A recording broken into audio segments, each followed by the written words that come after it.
Hello dear students. Students, today I have taken up the ball poem from your book First Flight. As usual, before I start, just take a pencil in your hand, open up the poem before you and keep making the notes as and when required. Students, the ball poem has been written by John Berryman. He was an American poet and a scholar. So, let us begin the poem now. So, students, the poet John Berryman in the ball poem describes the grief of a boy over the loss of his ball. Actually, the little boy was playing with it. And now he can buy many new balls, but he has a very deep emotional attachment and memories associated with that ball. So, the boy regrets over the loss of the ball. The poet is indirectly trying to tell us that we should learn how to cope up with the loss. And he says that money is external. That is, we can't buy memories with money. So the poet through this poem is telling us that we all should learn our responsibility and learn to cope up with the loss. So dear students, in this poem, the ball symbolizes our family or friends whom we love a lot. And the loss of the ball symbolizes the death or the moving away of our loved ones from us. Let us look at the poem and read it in one go. What is the boy now who has lost his ball? What is he to do? I saw it go, merrily bouncing down the street, and then merrily over, there it is in the water. No use to say, oh, there are other balls. An ultimate shaking grief fixes the boy, as he stands rigid, trembling, staring down. All his young days into the harbour where his ball went. I would not intrude on him. A dime another ball is worthless now. He senses first responsibility.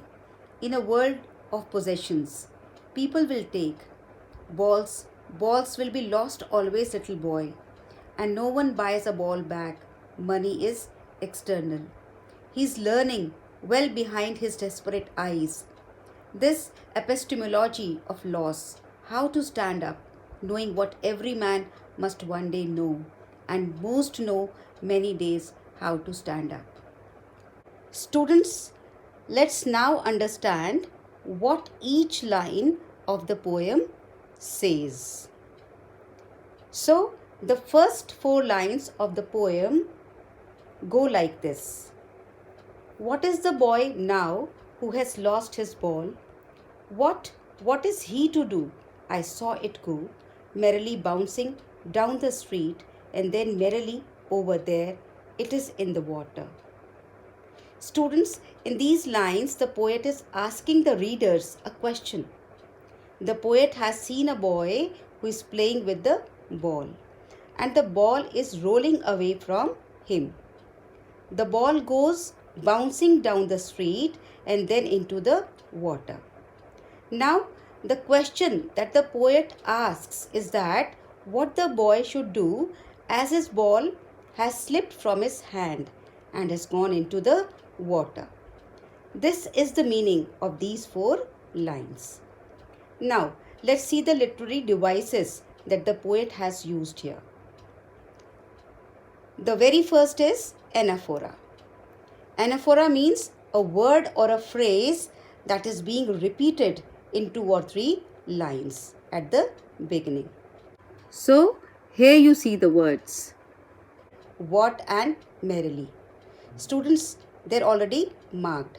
So, what and merrily are repeated at the beginning of the lines. So, this is the usage of anaphora. Now, the second device that is used here is imagery. Means the poet is able to create a similar snapshot in the reader's mind. It doesn't mean only visual imagery. It can appeal to any of our senses. So look at the line that says, merrily bouncing down the street. Here, the poet has used imagery. The next literary device that comes here is repetition. In the line, what is he to do?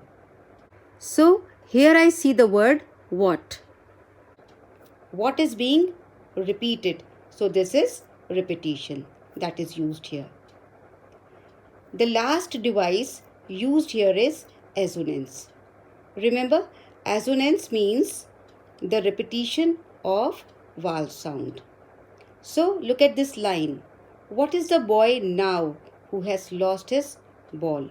So, here the sound of O sound is being repeated. Hence, this is the example of assonance. Now, let's move on to the next stanza that says, no use to say, oh, there are other balls. An ultimate shaking grief fixes the boy. As he stands rigid, trembling, staring down, all his young days into the harbour where his ball went. I would not intrude on him. A dime, another ball is worthless now. So, in these lines, the poet wants to console the boy by telling him that there are other balls around, just like the one he has lost. The shock and grief that the boy has received at the loss of the ball makes him stiff. The boy starts to shiver all over. He watches the ball go into the deep harbour along with his childhood days. That is the memories of his childhood. The poet feels that it would be wrong to intrude, to interfere on his solitude. Means the poet doesn't want to interfere with his solitude. It would be useless to give him a dime. Means some money. It would be useless to give the boy some money and suggests him to buy another ball because the new ball will not bring a sense of belonging to the boy. Now, let's look at the literary devices used here. We have the repetition of the word ball here. Second, the poet has used the metaphor when he says all his young days into the harbour. Here, the young days are compared to the lost ball. The metaphor means comparing two things or ideas without the use of like or as. Let's now move on to the next stanza that says, he senses first responsibility in a world of possessions. People will take balls will be lost always, little boy, and no one buys a ball back. Money is external. In these lines, the poet tells us that the little boy is facing a transformation. He has just realized that the ball was his responsibility and he needs to learn the responsibility of taking care of his things. However, nothing you own will be yours forever. Others will take away all that is yours. No one will buy another ball, for you will get lost or go away from you on its own.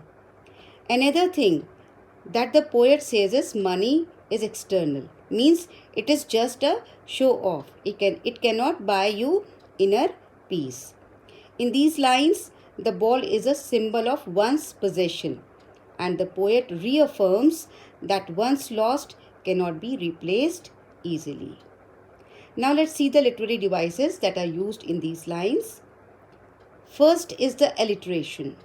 Look at the line, and no one buys a ball back. Which sound is being repeated here? It is the B sound.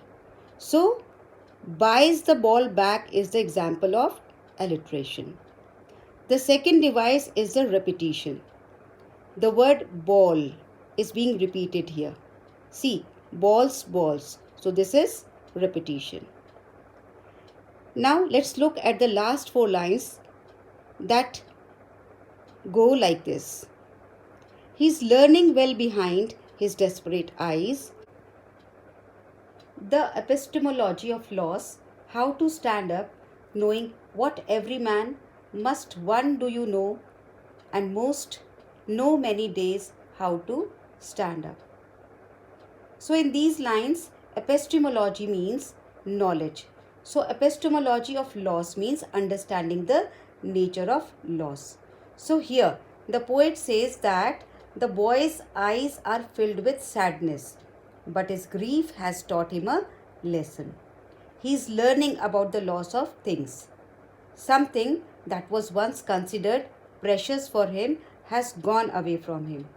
So he is learning to accept his loss and then to move on. He is learning to stand up against the sense of loss. He is trying to learn the real truth of life, the truth that everyone has to learn in his or her life, the truth of standing up against the odd miseries of life that everyone has to bear. So now let's take a look on the literary device used here. Look at the line, he is learning well behind his desperate eyes. What sound is being repeated here? The vowel sound of E. Hence, this is known as assonance, repetition of vowel sound. Students, next comes the rhyme scheme. There is no rhyme scheme followed in this poem. Now the message that the poet wants to convey is the importance of loss and responsibility in life. We should not forget the importance of possessions at all. So, this was all for today. We will soon catch up with another video. Thank you.